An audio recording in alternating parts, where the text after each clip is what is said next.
बिस्मिल्लाहिर्रहमानिर्रहीम। अस्सलाम वालेकुम नाज़रीन, प्रोग्राम अवाम से हुकाम तक मैं हूँ आपकी मेज़बान किश्वर लोधी।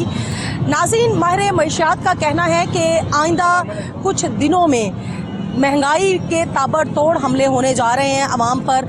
पेट्रोल जो है वो 30 से 34 रुपये फ़ी लीटर के हिसाब से जो है वो महंगा हो जाएगा और आटा, चीनी, दालें, घी, ये सब चीज़ें जो हैं वो महंगी हो जाएंगी। दूसरी जानिब अगर हम बात करें कि इस वक्त मुल्की हालात जो हैं वो किस डगर पर चल रहे हैं, सियासी दर्जा हरारत जो है वो बहुत ज़्यादा इस वक्त हाई है और बहुत गहमा गहमी का आलम है। वज़ीर आला उस्मान बुज़दार का इस्तीफ़ा ले लिया गया, नए वज़ीर आला जो हैं वो परवेज़ इलाही नामज़द हो गए हैं और आवाम जो है वो कितनी उम्मीदें लगाई बैठी है कि इस महंगाई का कोई हल होगा।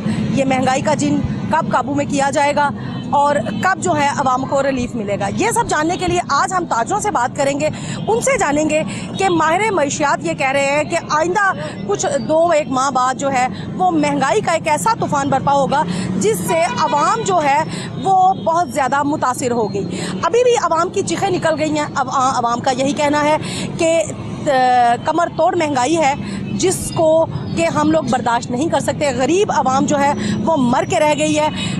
रमज़ान का महीना शुरू होने वाला है, 1-2 रोज़ बाद माह रमज़ान है और जो गरीब और मतवस्त तबका है वो इस महंगाई की चक्की में पिस रहा है।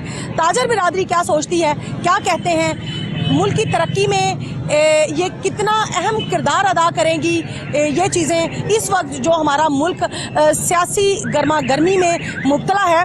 ताजरों से जानते हैं, उनसे पूछते हैं वो क्या